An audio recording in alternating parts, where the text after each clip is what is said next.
कखनी से परेशान है फोन में लगी थी आवे जब कराए आ जाए ना तो चीर दी और मार के फाड़ दो। बाबू बाबू आ गए। बाबू बाबू कर थे तू कहाँ भी चली गया? अरे बाबू हमरे पर भरोसा ना हो। भरोसा के मार के मुंह फुला तेरा बहन कहाँ भी चली रहा गया? अरे बाबू कहीं नहीं भेजे थे, रिचार्ज खत्म था ना। खत्म था रिचार्ज? आएंगे 14-15 दिन हो तो रिचार्ज करने खत्म हो तेरा बहन के हमरा बुला के। बाबू बाबू दीदी का फोन आया था, उन्हीं से बात कर रहे थे। दीदी से 2 घंटा बतियाएंगे? हाँ। हमारे बेटे पर के तेरा बहन के तू हमारा माथा खराब कर देने।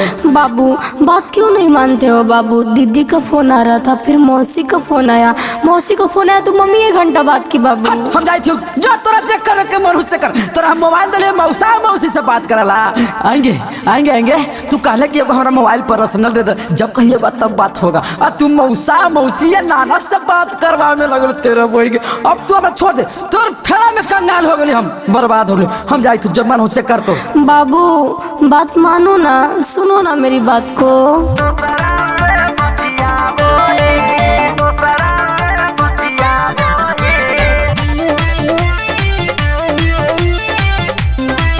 Music by Neha studio.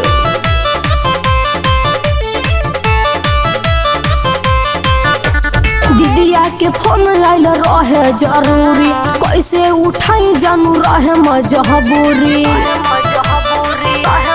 एहो दीदिया के फोन आइल रहे जरूरी, कैसे उठाई जानू रहे मजबूरी। अरे खाके कसम हम कहले सोनम काहे झूठाइल जानू लगाओ ही।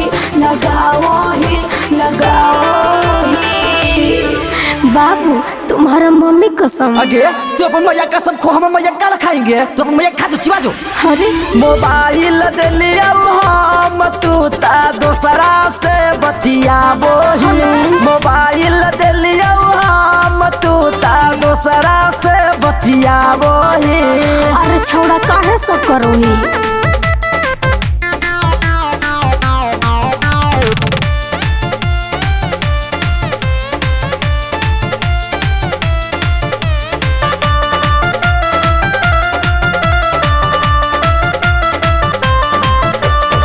लहई मोबाइल हमर कॉल तू चेक हो, व्हाट्सएप फेसबुक लाना तू देखो। कि 3 बजे रातिया में ऑनलाइन रहिगे, कि चैट पर के करा संगे बात छौड़ी का रहिगे। हक तो सको ऐसे कके हमारा पर खाली टेंशन के बात बतिया वही।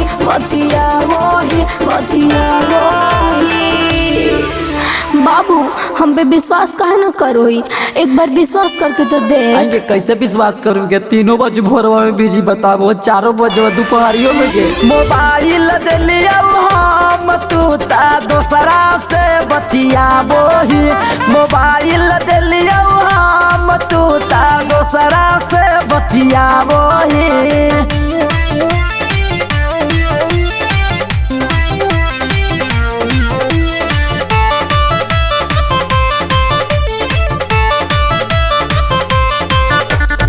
तोहरे से प्यार बाटे आ जाए बचन हो, बिल्डर के कहला में कोरोना धन हो है बुझली। कि इतना बुरबक काहे हमारा के बुझो आखी गे, कि तोरा प्यार में बिन मतलब के पागल रही गे। कहे अंजलि सच काहे करो ही तू सक नहीं, तोरा से कुछ छुपावो ही। बाबू ऐसा क्यों करते हो मेरे बाबू, मेरे सोना? बार बार सब क्यों करते हो? मोबाइल दे लिया हम तू ता दूसरा से बतियाबो ही। मोबाइल दे लिया हम तू ता दूसरा से बतियाबो